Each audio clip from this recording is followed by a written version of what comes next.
intan paling mahal, mutiara paling berharga tidak lain adalah nilai-nilai keimanan. Kalau itu sudah tergadai, apalagi yang bisa kita banggakan dalam kehidupan ini? Kita merasa harta kita berharga, belum ada artinya ketimbang iman. Kedudukan kita punya nilai pun belum ada artinya ketimbang dengan nilai-nilai keimanan. Itu intan paling mahal, itu mutiara paling berharga. Harta baru ada manfaatnya kalau dilandasi dengan iman.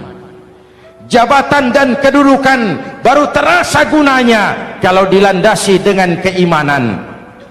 Kalau jabatan lepas dari iman, yang akan lahir Fir'aun baru. Jelas? Kalau harta terlepas dari iman, yang akan muncul adalah konglomerat korun. Kalau ilmu pengetahuan terlepas dari nilai dasar keimanan, maka yang akan muncul adalah ilmuwan pelacur yang menyalahkan yang benar, membenarkan yang salah untuk kepentingan pribadi. Dan kondisi seperti itu tidak akan membuat kita makin sehat. Menghadapi zaman susah, tetap jaga akidah, tetap pelihara keyakinan. Kesulitan bukan untuk ditakuti, untuk diatasi. Hidup adalah kerja keras, bukan keajaiban. Perubahan tidak akan datang hanya dengan simsalabim abragadabra. Perubahan tidak akan muncul hanya dengan berandai-andai. Perubahan tidak akan turun dari langit seperti turunnya embun di waktu malam. Perubahan adalah kerja keras, sehingga Al-Quran membimbing kita, innallaha la yughayyiru ma biqaumin hatta yughayyiru ma bi anfusihim. Allah tidak akan mengubah keadaan suatu bangsa kalau mereka tidak mau mengubah apa yang ada di dalam diri mereka. Yang ada di dalam diri itu rule of thinking, state of mind, cara kita berpikir, cara kita memandang kehidupan, cara kita mengatasi persoalan. Boleh zaman berubah, akidah jangan sampai goyah.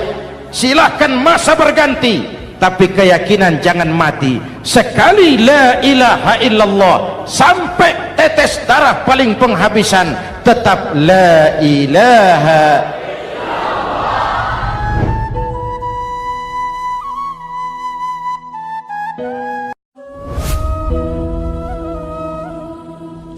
Pantas saja kalau satu hari malaikat Jibril datang menasihati Rasulullah sallallahu alaihi wasallam, yang artinya juga menasihati kita semua. Apa kata malaikat Jibril kepada baginda Nabi? Ya Muhammad, ish ma syi'ta fa innaka mayyitun. Hai Muhammad, hiduplah semau kamu, tapi jangan lupa kamu pasti akan mati. Kalau memang dilarang tidak terlarang, dicegah tidak tercegah, kamu mau melaksanakan hidup menurut maumu sendiri, persilahkan, hiduplah menurut mau dan gayamu. Tapi jangan lupa, fa innaka mayyitun, satu saat kau pasti bakal mati. Dan mati itu bukan akhir dari segalanya, dia babak baru bagi kehidupan selanjutnya. Silahkan hidup menurut maumu, tapi jangan lupa kau pasti akan mati. Wa'mal ma syi'ta fa innaka majziyun bih. Kerjakan apa saja yang kamu mau. Kalau kau mau menghalalkan segala macam cara, persilahkan halalkan segala macam cara. Tapi jangan lupa kau akan mendapat balasan dari seluruh amal perbuatanmu. Wa ahbib ma syi'ta fa innaka mufariquhu. Dan cintailah apa saja yang mau kau cintai. Kau cintai anak istrimu, silahkan. Kau cintai harta bendamu, tafadhal. Kau cintai tanah airmu, kau cintai pangkat dan jabatanmu, persilahkan. Tapi jangan lupa, fa innaka mufariquhu, kau pasti akan berpisah dan akan meninggalkan segala yang kau cintai itu. Apa artinya ini buat kita? Ternyata sesudah maut datang menjemput kita, ada kehidupan sesudah hidup yang sekarang ini.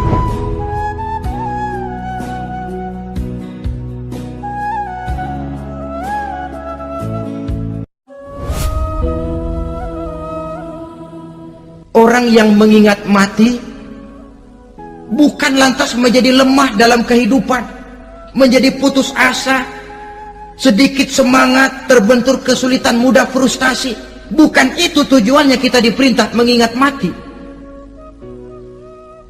Jelasnya Islam menganjurkan kita untuk mengingat mati guna maksud-maksud yang positif, supaya orang lalu sadar hidup ini cuma sebentar.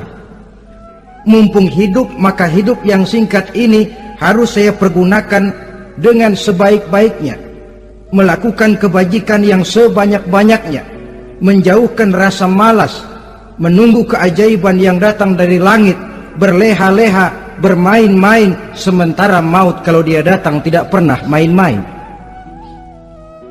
Persiapkan dirimu dengan takwa, sebab kamu tidak tahu apabila malam datang kamu masih bisa hidup apa enggak besok pagi.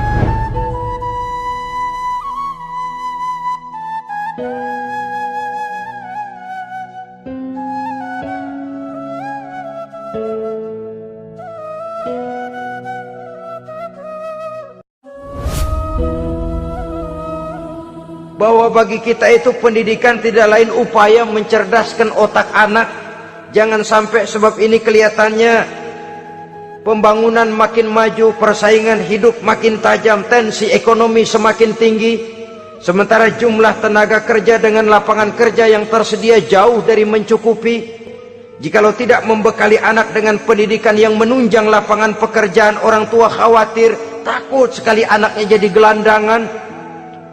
Dikhawatirkannya kehidupan dunia ini, sementara dia lupa kalau anaknya bisa jadi gelandangan di akhirat.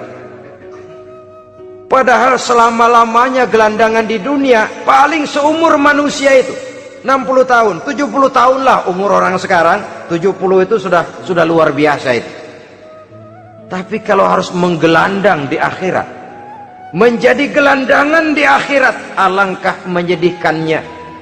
Apakah akan kita korbankan satu kehidupan yang langgeng, abadi, cuma karena tertipu oleh fata morgana dan kamuflase? Kita korbankan yang sedikit, kita korbankan yang besar karena kita memilih yang sedikit. Dalam bahasa Al-Quran memang pernah diceritakan hidup ini hakikatnya perlombaan, saudara-saudara. Perlombaan. Dan di dalam perlombaan itu ada yang menang, ada yang kalah.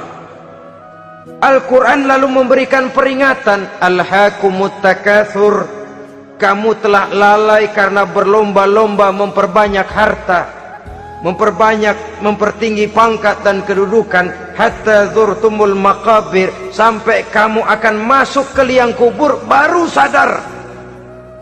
Apalagi kalau napas sudah sampai di tenggorokan, persis Fir'aun. Hidup ini memang kita berlomba, berlomba dengan waktu, berlomba dengan umur, berlomba dengan tenaga, berlomba dengan tetangga. Yang jangankan kita sampai mundur, berhenti saja sejenak, kita akan ditinggalkan oleh yang lain. Tiada kata mundur, bahkan tiada kata berhenti. Sekali kita melangkah, melangkahlah terus, tapi berlombalah seperti yang dikehendaki Quran. Fastabiqul khairat, berlomba-lombalah di dalam kebajikan. Jangan berlomba-lomba di dalam kemaksiatan, kemunkaran, kejahatan. Berlombalah dalam urusan kebaikan.